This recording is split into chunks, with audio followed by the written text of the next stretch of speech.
She wouldn't do it again, though, would she? Yeah. There we are. Right, in her new television project, actress, style icon and Hollywood legend, Joan Collins is on a mission to help women get glamorous. Yes, she popped in here recently to explain why, but first, let's meet her #1 targets.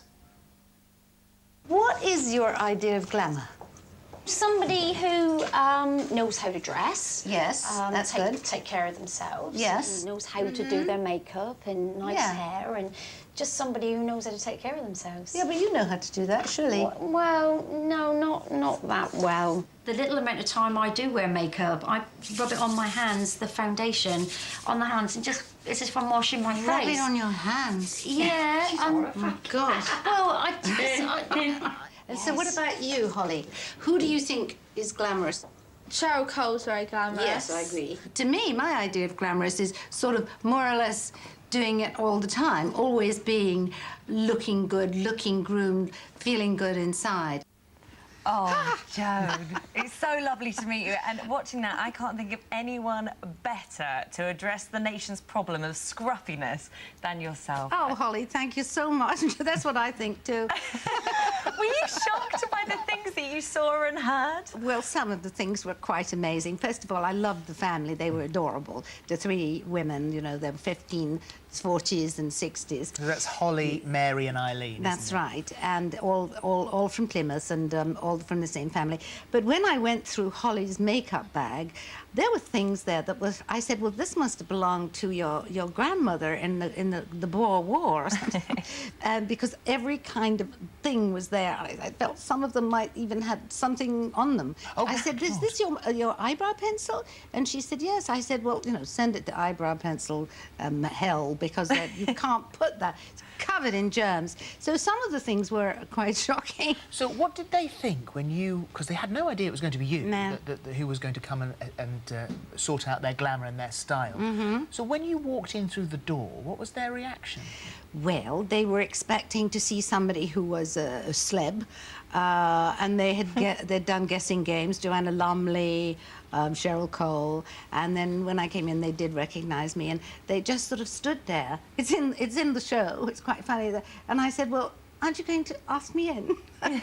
And over the fence, and they were amazed, but they were very warm and down to earth, and I'm quite a down-to-earth person as well, in spite of what people think that I sit around all day quaffing champagne, which I hate. So we got along really well. And you see, in Joan Does Glamour, you see, you know, a few scenes, but we were there for hours and hours and hours. And it's all off the cuff. So whatever you see, whatever jokes you see, are all just made up on the spur of the moment. See, now, you'd kind of think that, you know, looking at you, it's going to cost a lot of money to look like you have the most fabulous clothes, fabulous shoes. Thank you. And so for the rest of us, we're sort of thinking, can we compete with this? But you say it's not necessarily about the amount of money you have. Absolutely not. Some of the worst dressed women that I know buy £2,000 dresses from Bond Street and, you know, as sort of £800 shoes and look absolutely ghastly. And some of the best dressed girls I know go to Primark and New Look and come out with sweaters that cost 14 quid and skirts that cost, you know, nothing. It's perfectly true. Do you stop people in the supermarket, as you did in the programme, and say, excuse me, you're wearing a fleece. A fleece belongs on a sheep, which is one of the things you said to some Yeah, I thought poor that was unsuspecting quite witty. shopper. It's very good. I know. Well, they did want... I don't do that, of course. No, no, no.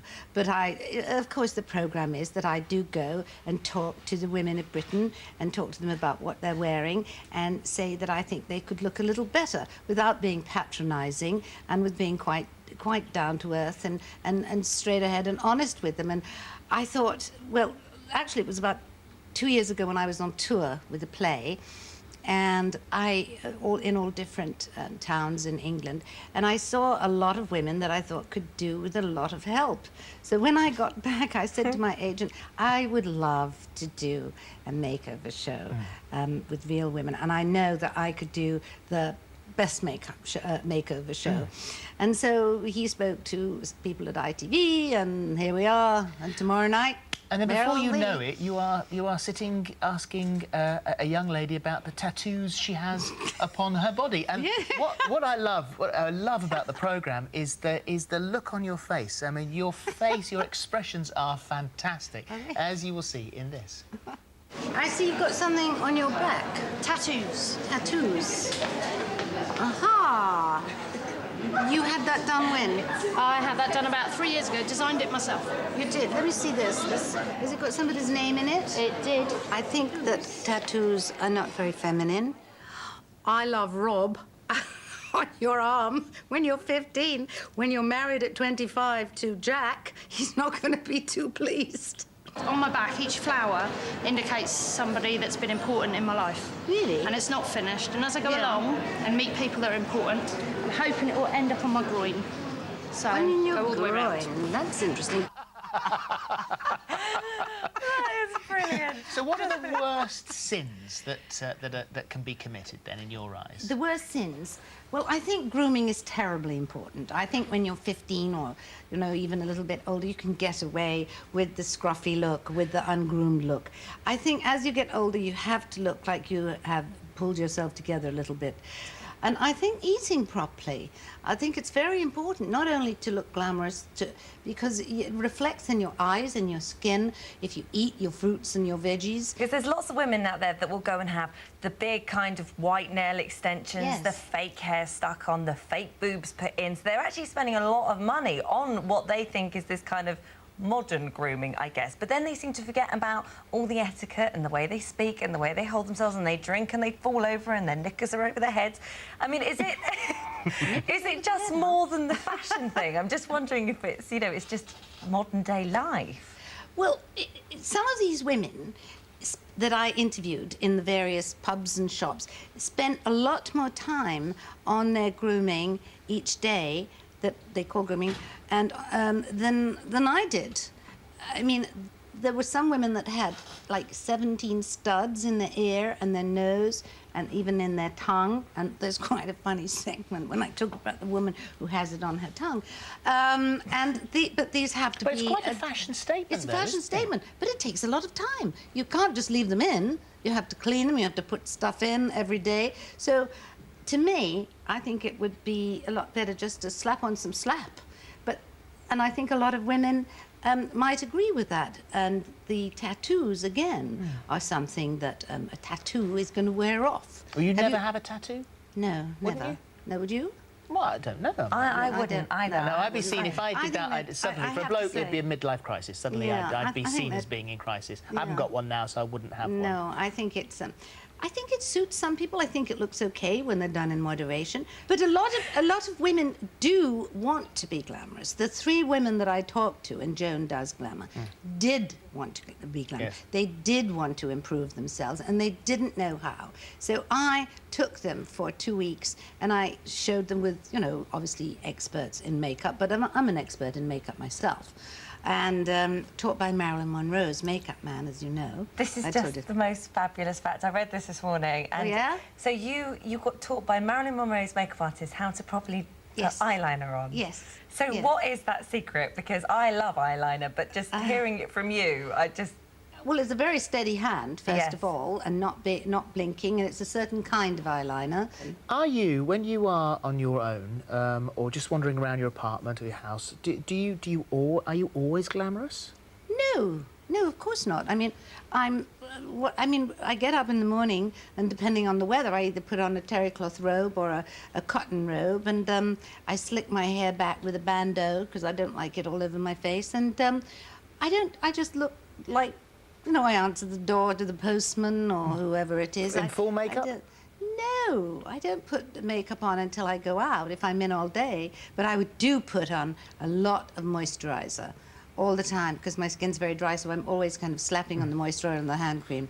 But obviously it does take a little bit of time, but it doesn't have to take that much time. Well, it's interesting because you said that the women in your family were all capable of making themselves look fantastic Yes. on peanuts, really, Yes. without very little money. Yes, yes. Well, it was called making the best of yourself, and that's what my mother used to do. Now, my mother had about 5 things of makeup.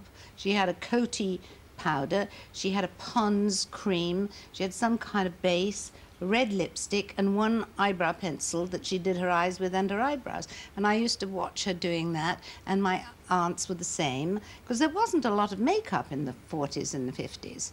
And then, of course, now there is so much choice that I think that women are like, oh God, it's like me going to a gardening store.